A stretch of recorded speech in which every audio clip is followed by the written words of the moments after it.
చెన్నై నగరంలోని సముద్ర తీరం, సాయంత్ర వేళలో కెరటాల సవ్వడితో కూడిన ప్రశాంత వాతావరణం. ఆకాశంలో నారింజ మరియు గులాబీ రంగులు కలిసి సమ్మోహన కాంతిని విరజిమ్ముతున్నాయి.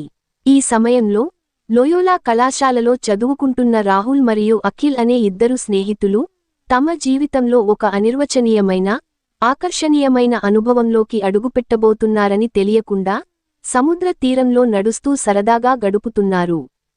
రాహుల్, గుంటూరు నుండి వచ్చిన ఉత్సాహవంతమైన యువకుడు.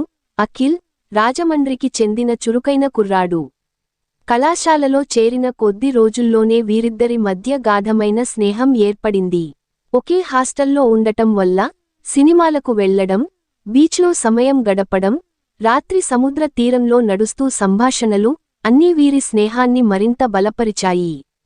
సముద్ర తీరంలో సూర్యాస్తమయం చూస్తూ, ఇసుకలో అలలతో ఆడుకుంటూ వారు జీవితాన్ని ఆస్వాదించారు. వీరి కళాశాల జీవితంలో ప్రొఫెసర్ కుమార్ రెడ్డి ఒక ముఖ్యమైన వ్యక్తి. అతను తన విద్యార్థులతో స్నేహపూర్వకంగా ఉండేవాడు, వారి సందేహాలను సహనంతో వివరించేవాడు, హాస్యంతో కూడిన సంభాషణలతో తరగతిని ఆకర్షణీయంగా మార్చేవాడు. రాహుల్ మరియు అఖిల్కు కొన్ని సబ్జెక్టుల్లో ఇబ్బందులు ఎదురవడంతో వారు కుమార్ రెడ్డి దగ్గర ట్యూషన్ చేరాలని నిర్ణయించారు. కుమార్ రెడ్డి సంతోషంగా ఒప్పుకుని, సాయంత్రం 6 తర్వాత మా ఇంటికి రండి, నీటిగా చెబుతాను అని ఆహ్వానించాడు. మరుసటి రోజు సాయంత్రం రాహుల్ మరియు అఖిల్ కుమార్ రెడ్డి ఇంటికి చేరుకున్నారు. సముద్ర తీరంలోని ఆ ఇంటి వాతావరణం సముద్ర గాలి సుగంధంతో, పరిమళాలతో నిండి ఉంది. కాలింగ్ బెల్ మోగించగానే తలుపు తెరిచిన ఒక సుందరి వారిని స్వాగతించింది. ఆమె పేరు రూప, కుమార్ రెడ్డి భార్య. ఆమె సమ్మోహనమైన గులాబీ పట్టుచీరలో, జుట్టులో మల్లెపూలతో, సున్నితమైన నవ్వుతో కనిపించింది. ఆమె కళ్ళు సముద్రం లాంటి లోతును, ఆమె నడక సముద్ర కెరటాల లాంటి సౌకుమార్యాన్ని ప్రతిబింబించాయి.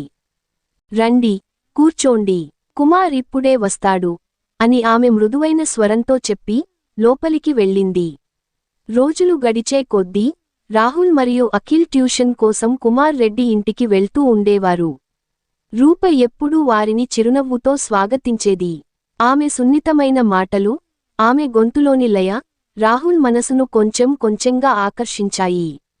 అఖిల్ కూడా ఆమె సౌందర్యాన్ని గమనించి, రాహుల్, రూప మేడం సముద్ర తీరంలాంటి అందం. ఒక్కసారి ఆమె చిరునవ్వు చూస్తే మనసు అలల్లో తడిసిపోతుంది అని సరదాగా అన్నాడు. ఒక రోజు రాహుల్ మరియు అఖిల్ పరీక్షల్లో అద్భుతమైన మార్కులు సాధించారు. కుమార్ రెడ్డి ఆనందంతో, ఈరోజు మనం సెలబ్రేట్ చేయాలి, సాయంత్రం మా ఇంటికి రండి, ఒక చిన్న పార్టీ ఉంటుంది అని ఆహ్వానించాడు. ఆ సాయంత్రం సముద్ర తీరంలోని ఆ ఇంటిలో సందడి నెలకొంది. బయట సముద్ర కెరటాల శబ్దం, లోపల మృదువైన సంగీతం, రుచికరమైన వంటలు, సుగంధ దీపాలు మరియు మద్యం సమకూరాయి. రూప, ఒక నీలం రంగు లెహంగాలో, మల్లెలతో అలంకరించిన జడతో మరింత ఆకర్షణీయంగా కనిపించింది. ఆమె నవ్వు, ఆమె కదలికలు, ఆమె స్పర్శ రాహుల్ మనసును మరింత కలవరపరిచాయి. పార్టీ సాగుతున్న కొద్దీ కుమార్ రెడ్డి మరియు అఖిల్ మద్యం మత్తులో మునిగిపోయారు. కానీ రాహుల్కు మాత్రం నిద్ర పట్టలేదు. అతను బయట టెర్రస్ పై కూర్చుని సముద్ర కెరటాలను చూస్తూ ఆలోచనల్లో మునిగిపోయాడు. రూప, ఒక గ్లాస్ వైన్తో టెర్రస్ పైకి వచ్చి అతని పక్కన కూర్చుంది. రాహుల్, ఇంత రాత్రివేళ ఇక్కడ ఒంటరిగా ఏం ఆలోచిస్తున్నావు అని మృదువైన స్వరంతో అడిగింది.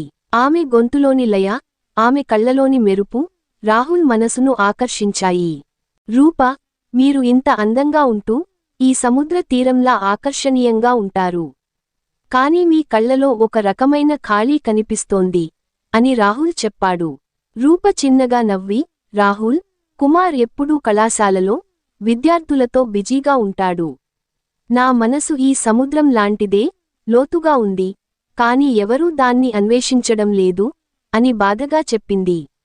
ఆ మాటలు రాహుల్ మనసును కదిలించాయి. మద్యం మత్తు, రూప సౌందర్యం, సముద్ర కెరటాల శబ్దం అన్నీ కలిసి అతన్ని ఒక సమ్మోహన లోకంలోకి తీసుకెళ్లాయి.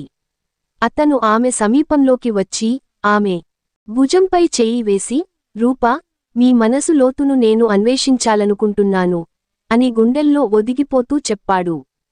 రూప కళ్లలో ఒక క్షణం మెరుపు మెరిసింది. ఆమె అతని స్పర్శకు లొంగిపోయింది. వారిద్దరి మధ్య ఒక అనిర్వచనీయ ఆకర్షణ ఏర్పడింది. రాహుల్ ఆమెను సున్నితంగా ఎత్తుకుని ఇంటిలోని ఒక ప్రశాంతమైన గదిలోకి తీసుకెళ్లాడు. సముద్ర కెరటాల శబ్దం నేపథ్యంలో ఆ గదిలో సుగంధ దీపాల కాంతి రూప సౌందర్యాన్ని మరింత ఆకర్షణీయంగా చేసింది. ఆమె లెహంగా ఒక్కొక్క పొరగా జారిపోయింది. రాహుల్ ఆమె సున్నితమైన స్పర్శను, ఆమె శ్వాసను, ఆమె శరీరం యొక్క లయను అనుభవించాడు. ఆ రాత్రి వారు ఒకరినొకరు ప్రేమ ఆనందంలో మునిగిపోయారు. రూపా, రాహుల్, నీవు నా మనసులోని ఖాళీని నింపావు. ఈ రాత్రి నా జీవితంలో మరపురానిది అని గుండెల్లో ఒదిగిపోతూ చెప్పింది. తెల్లవారుజామున రాహుల్ జరిగిన విషయాన్ని అఖిల్తో పంచుకున్నాడు. అఖిల్ మొదట ఆశ్చర్యపోయినా తన స్నేహితుడి అనుభవాన్ని విని ఉత్సాహపడ్డాడు. కొన్ని రోజుల తర్వాత కుమార్ రెడ్డి కళాశాలలో బిజీగా ఉండగా రాహుల్ మరియు అఖిల్ మళ్లీ రూప ఇంటికి వెళ్లారు. అఖిల్ రాహుల్తో జరిగిన విషయాన్ని సూచనగా రూపతో ప్రస్తావించాడు. రూప మొదట కొంచెం బెదిరింది, కాని ఆమె మనసులోని ఆకర్షణ, ఆ రాత్రి జ్ఞాపకాలు ఆమెను మళ్లీ ఆ సమ్మోహనంలోకి లాగాయి. ఆ సాయంత్రం సముద్ర తీరంలోని ఆ ఇంటిలో రాహుల్ మరియు అఖిల్ రూపతో కలిసి మరోసారి ప్రేమ ఆనందంలో మునిగిపోయారు. సముద్ర కెరటాల శబ్దం, సుగంధ దీపాల కాంతి, రూప సౌందర్యం అన్నీ కలిసి ఆ రాత్రిని మరపురానిదిగా చేశాయి. అఖిల్ ఆ అనుభవంలో మునిగిపోయి మళ్లీ మళ్లీ రూప దగ్గరకు వెళ్లడం మొదలుపెట్టాడు. కళాశాలను ఎగ్గొట్టి రూపతో సమయం గడిపాడు. ఆమె సమ్మోహన సౌరభంలో తడిసిపోయాడు. ఈ కథ సముద్ర తీరంలోని ఆ ఇంటిలో ప్రేమ, ఆకర్షణ మరియు సమ్మోహన సౌరభంతో నిండిన ఒక అనిర్వచనీయ అనుభవంగా మిగిలిపోయింది.